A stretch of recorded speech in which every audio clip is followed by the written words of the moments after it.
नमस्कार दोस्तों, स्वागत है आपके अपने यूट्यूब चैनल संस्कृत अड्डा पर।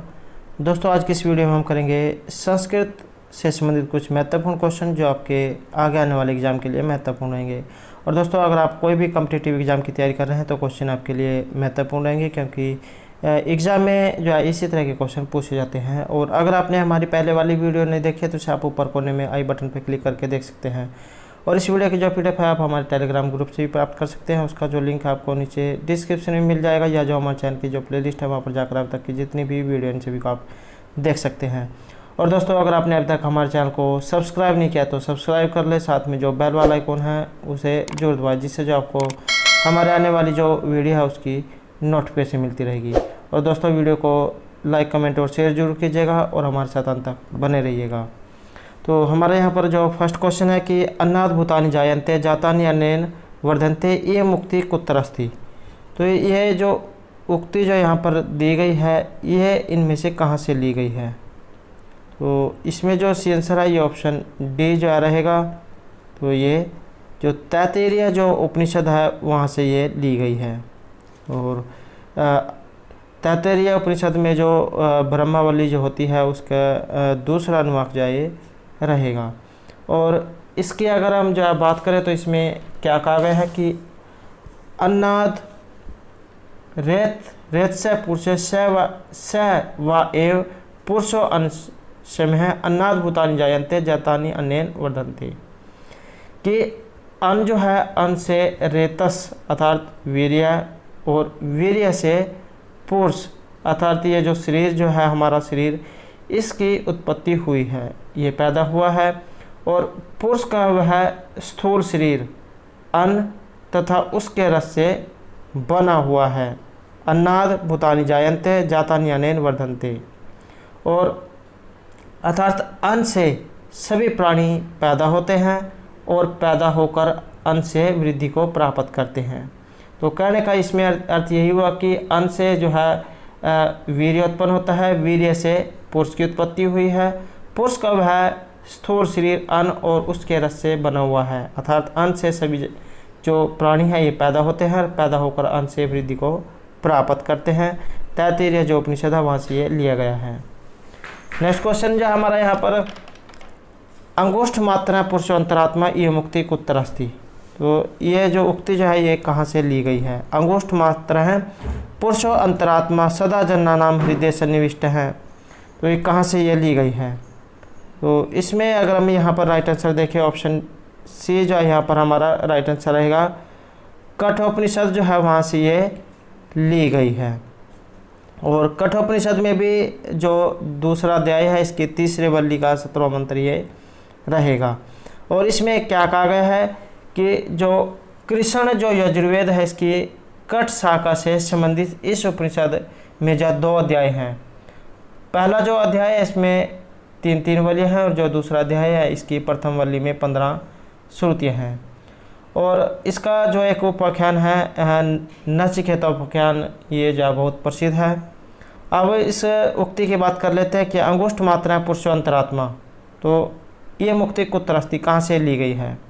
तो इसमें कठोपनिषद से ली गई है। और कहा गया है कि अंगूठे के परिणाम वाला परमात्मा आत्मा के अंदर रहने वाले जन्मधारी मनुष्यों के हृदय में बैठा हुआ है। अंगुष्ठ मात्राएं पुरुषो अंतरात्मा कि अंगूठे के परिणाम वाला परमात्मा आत्मा के अंदर रहने वाले जन्मधारी मनुष्य के हृदय में बैठा हुआ है। नेक्स्ट क्वेश्चन रहेगा न वा अरे जायाई कामाय जाया प्रिया भवती आत्मन है तो कामाय जाया प्रिया भवती कस्य एयम उक्ति। तो ये जो उक्ति जो है यहाँ पर ये किन की है। तो इसमें जो सी आंसर है ये ऑप्शन सी रहेगा। याज्ञवल्क्य याज्ञवल्क्य की जो ये उक्ति है और बृहदारण्यक जो उपनिषद है वहाँ से ली गई है। और अगर हम इस जो सूक्ति की बात करें तो इसमें क्या कहा गया है कि कोई भी पति, पत्नी, बाप, बेटा आदि दूसरे के सुख के लिए प्रेम नहीं करते हैं। सभी अपने सुख के लिए ही केवल दूसरे से प्रेम करते हैं। तो इस प्रकार की जो बात है ये इसमें कही गई है कि कोई भी पति, पत्नी, बाप, बेटा आदि दूसरे के सुख के लिए प्रेम नहीं करते हैं, सभी अपने सुख के लिए ही दूसरे से प्रेम करते हैं। बृहदारण्यकोपनिषद से लिया गया है। नेक्स्ट क्वेश्चन है हमारा वाचम धेनुम उपासित इति कुत्र उपदिश्यते। तो ये जो उक्ति जो है कुत्र उपदिश्यते, कहाँ पर इसका जो है उपदेश दिया गया है। तो इसको अगर हम देखें तो यहाँ पर जो राइट आंसर है ये ऑप्शन बी रहेगा, बृहदारण्यकोपनिषद से जो है ली गई है। तो इसमें कहा गया है कि वाचा धेनुम उपासित तस्य चत्वारः सतना सवहाकारः वष्टकारो हन्तकारः सवधाकारः तस्य दो सतनो उपजीवन्ति सवहाकारं च वषट्कारं च हन्तकारं मनुष्यः सवधाकारं पितरः तस्य प्राण ऋषभ मनो वत्सः। तो ये इस प्रकार से बृहदारण्यक जो उपनिषद है वहाँ से ली गई है।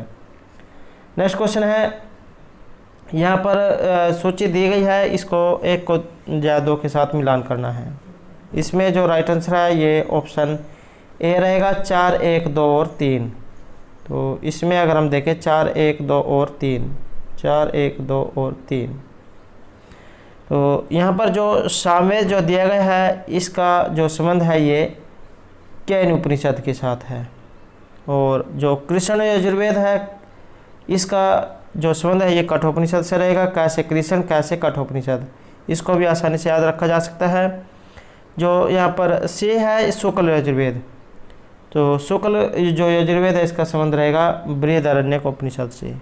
और जो नेक्स्ट दिया गया है ऐसा आदेश है, ऐसा उपदेश है, ऐसा वेद उपनिषद है, तो इसका जो संबंध है ये तैत्तिरीय उपनिषद से रहेगा। नेक्स्ट क्वेश्चन हमारा बृहति छंदसी की अंतर्वर्णा भवंती, वेरी इंपॉर्टेंट है, और प्रत्येक एग्जाम में ये जो छंद जो दिए गए हैं इनसे संबंधित एक क्वेश्चन जरूर पूछा जाता है। तो ये जो है गायत्री जो छंद है वहाँ से शुरू होते हैं, गायत्री, उष्णिक, अनुष्टुप, वृत्ति, पंक्ति, त्रिष्टुप, जगती। शुरू में 24 वर्ण आते हैं और उसके बाद चर वर्ण जो है इसमें बढ़ते चले जाते हैं। तो गायत्री, उष्णिक, अनुष्टुप, वृत्ति, पंक्ति, त्रिष्टुप, जगती। तो इस प्रकार से यहाँ पर जो ये बृहति जो छंद आया है इसमें वर्ण पूछे गए हैं कि इसमें कितने होते हैं। तो इसमें इस तरह से जो है 36 जो है यहाँ पर वर्ण होंगे। नेक्स्ट क्वेश्चन है चतुर्मासस्य यागे वर्तते, चतुर्मासस्य याग अर्थात 4 महीने में जो यज्ञ होता है उसके बारे में यहाँ पर पूछा गया है। तो चतुर्मासस्य यागे 4 महीने का यज्ञ, तो ये जो 4 महीने जो है ये कौन कौन से होते हैं। तो जैसे श्रावण, भाद्रपद, अश्विन और कार्तिक। और चतुर्मास के जो प्रारंभ है इसको देवशयनी एकादशी कहा जाता है और जो अंत है इसको देव उत्थान एकादशी कहा जाता है। तो ये जो चतुर्मास का अर्थ यही हुआ कि जो 4 महीने में किया जाता है उससे बोलते हैं चतुर्मास यज्ञ। तो इसमें जो सी आंसर है ये यहाँ पर ऑप्शन डी रहेगा, शाक मेध्य जो यहाँ दिया गया है। तो यहाँ जो राइट आंसर है ये ऑप्शन डी इस प्रकार से रहेगा। चतुर्मास यज्ञ का अर्थ हुआ कि जो 4 महीने में किया जाता है। नेक्स्ट क्वेश्चन रहेगा नारदीय शिक्षा संबंधा वर्तते, ये जो नारदीय शिक्षा जो दी गई है इसका संबंध इनमें से किसके साथ है। तो यहाँ जो राइट आंसर है ऑप्शन ए जो है रहेगा। तो नारदीय जो शिक्षा है इसका संबंध रहेगा सामवेद के साथ। नेक्स्ट है समान अक्षराणी कथि, ये भी जो वेरी इंपॉर्टेंट क्वेश्चन है और यह भी लगभग जो प्रत्येक एग्जाम में देखने को मिला है। तो समान अक्षर कितने होते हैं, राइट आंसर ऑप्शन सी जो रहेगा। समान अक्षर होते हैं 8। अब ये समान अक्षर कौन कौन से होते हैं। तो जैसे अ, आ, ई, उ, री और दीर्घ री। तो इस प्रकार से जो है 8 होते हैं, वेरी इंपॉर्टेंट है, बहुत बार जो एग्जाम में क्वेश्चन देखने को मिला है। समान अक्षराणी कथि, तो समान अक्षर होते हैं 8। नेक्स्ट क्वेश्चन है हमारा अंतरिक्ष स्थानीय देवता, ये भी जो क्वेश्चन वेरी इंपॉर्टेंट है, लगभग 99% जो है एग्जाम में पूछा जाता है। तो अंतरिक्ष भी पूछ लिया जा सकता है, पृथ्वी भी, धूस्थानीय भी। तो यहाँ पर अंतरिक्ष स्थानीय देवता पूछा गया है कि इनमें से जो अंतरिक्ष स्थानीय देवता है ये कौन से हैं। तो इसमें अगर हम यहाँ पर राइट आंसर देखें ऑप्शन डी जो है यहाँ पर राइट आंसर रहेगा। तो ये जो वायु जो है ये यहाँ पर अंतरिक्ष स्थानीय देवता कही गई है। और इनके अलावा जैसे इंद्र रुद्र है, ये भी जो है अंतरिक्ष स्थानीय देवता हैं। और पृथ्वी स्थानीय अग्नि सोम पृथ्वी रहेंगे। और जो दो स्थानीय देवता है ये वरुण मित्र उषा सूर्य रहेंगे। तो इनके अलावा जो आपने ये भी याद रखने हैं। नेक्स्ट क्वेश्चन है यास्क के निरुक्त अनुसारम अस्य पदत्वेन स्वीकारा नास्ति। तो यहाँ पर यास्क का जो निरुक्त है उसके अनुसार इनमें से एक पद स्वीकार नहीं किया गया है। तो ये कौन सा है? तो इसमें जो हम यहाँ राइट आंसर देखिए ऑप्शन डी जो रहेगा। तो इसमें जो प्रत्यय है ये स्वीकार नहीं किया गया है। नाम आख्याते च उपसर्ग निपाता अत्र प्रत्यय पदत्वेन स्वीकारा नास्ति यास्कीय निरुक्ते। तो इस प्रकार से जो इसमें प्रत्यय जो इसको स्वीकार नहीं किया गया है। नेक्स्ट क्वेश्चन है अचिनोति अर्थान इति आचार्य पद निर्वचने का है धातु। तो इसमें धातु कौन सी है चिनौती में? तो तो इसमें जब उपसर्ग ही हो गया। तो यहाँ पर धातु इसमें कौन सी है? तो इसमें राइट आंसर ऑप्शन ए जो रहेगा। ची जो यहाँ पर धातु दी गई है चुनाट में, तो ये जो यहाँ पर धातु रहेगी। नेक्स्ट क्वेश्चन है कस्य किम मतम। तो यहाँ भी सूची दी गई है, इसको जो मिलान करना है। राइट आंसर इसमें ऑप्शन ए रहेगा 3, 1, 2 और 4। तो इसमें अगर हम यहाँ पर राइट आंसर देखें तो जैसे अनर्थ का ही मंत्रा। तो अनर्थ का ही मंत्रा इसका जो संबंध है ये 3 के साथ रहेगा, कोच से है।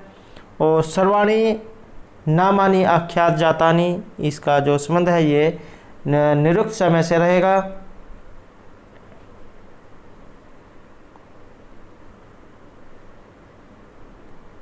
तो यहाँ पर जो पहला नंबर पर ये, उसके बाद दूसरा नंबर।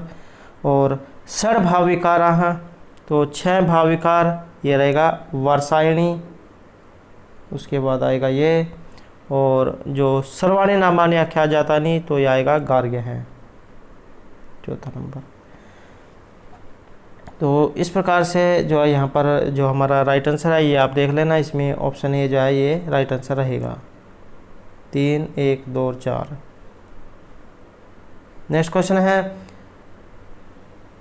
लोपागवर्ण विकारगो ही सम्यक वेदान परिपाले सति इत्यत्र वर्ण लोपस्य उदाहरणम अस्ति।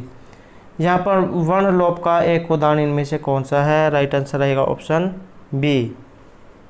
तो ये जो दिया गया है तत्वयामी, ये यहाँ पर वर्ण लोप का उदाहरण रहेगा। नेक्स्ट क्वेश्चन है महाभाष्य अनुसार सिद्धांततः व्याकरण शब्द से का अर्थ है। तो महाभाष्य के अनुसार यहाँ पर व्याकरण शब्द का अर्थ इनमें से कौन सा लिया गया है?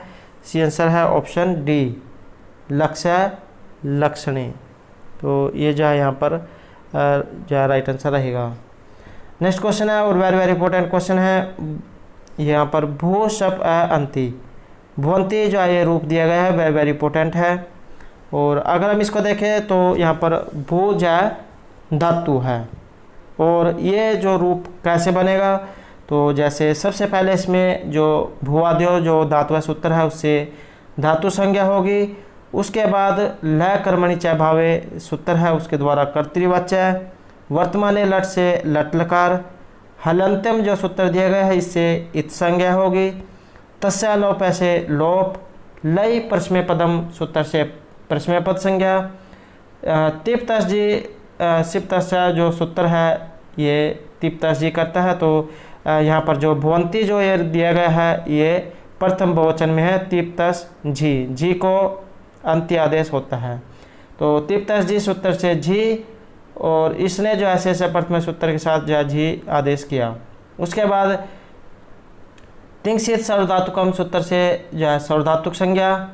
कर्तृशप से शप। अनुबंध लप से जो है लोप हो जाएगा। सर्वधातुक अर्धातुक एक सूत्र है इसके द्वारा जो है गुण होगा।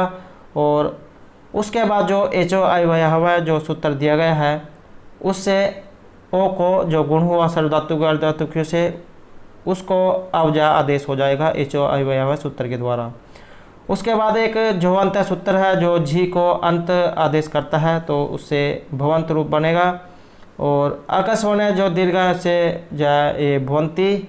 और अतः गुणा जो यहाँ पर दिया गया है इससे होगा पर रूप। तो इस प्रकार से जो ये भवंती जो रूप दिया गया है भू धातु है इसमें।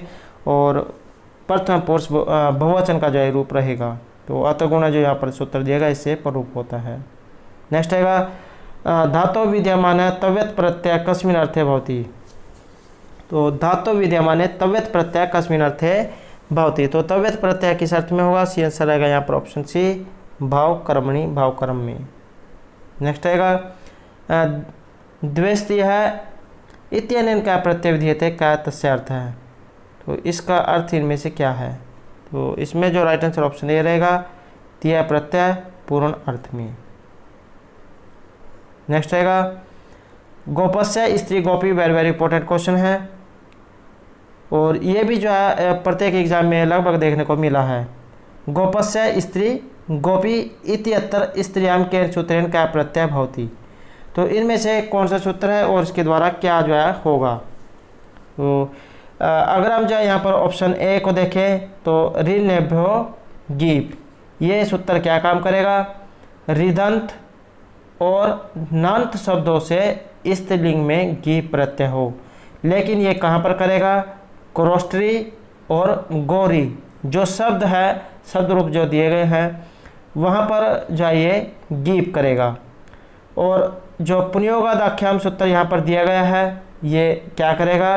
तो जो पुरुष के अर्थ में प्रसिद्ध शब्द पुरुष संबंध द्वारा लक्षणा से स्त्री के लिए प्रयुक्त किया जाता है वहाँ पर गीस प्रत्यय ये करेगा। जैसे गोपी यहाँ पर जो दिया गया है इसमें गोप शब्द है, लेकिन स्त्री पुरुष के साथ स्त्री संबंध होने के कारण जो है गोपी रूप यहाँ पर बना है। तो इस तरह जो यहाँ पर राइट आंसर है ये ऑप्शन बी जो है यहाँ पर राइट आंसर रहेगा, पुण्योगाद आख्याम। और जैसे यहाँ पर ऑप्शन सी दिया गया है उगित च, तो ये सूत्र क्या करता है? उगित प्रत्यय जिस प्रातिपदिक के अंत में हो उसे स्त्री बोधन के लिए गीस प्रत्यय हो। तो इसके जो भी वेरी वेरी इंपॉर्टेंट है, इसके भी रूप एग्जाम में बहुत पूछे जाते हैं, जैसे भुवंती पचंती दिव्यंती जो है इसके शब्द रूप रहेंगे। तो इस तरह से जो है वेरी वेरी इंपॉर्टेंट क्वेश्चन रहेगा। और जो यहाँ पर राइट आंसर है ये ऑप्शन बी रहेगा, पुण्योगाद आख्याम। गोपस्य स्त्री गोपी गोप शब्द है और गीस प्रत्यय गीस का ई गोपी। नेक्स्ट है वर्गस्य प्रथम वर्णस्य परिवर्तनम केवलम असंयुक्त ध्वनिषु भवति न तो संयुक्त ध्वनिषु इति अपवाद नियम केन प्रदत्त है। तो यहाँ पर अपवाद नियम ये दिया गया है, तो इनमें से किन आचार्य के द्वारा इसको दिया गया है? राइट आंसर रहेगा यहाँ पर ऑप्शन बी, ग्रासमान महोदय के द्वारा। तो दोस्तों ये थे हमारे आज के संस्कृत से संबंधित कुछ महत्वपूर्ण क्वेश्चन जो आपके आगे आने वाले एग्जाम के लिए महत्वपूर्ण होंगे।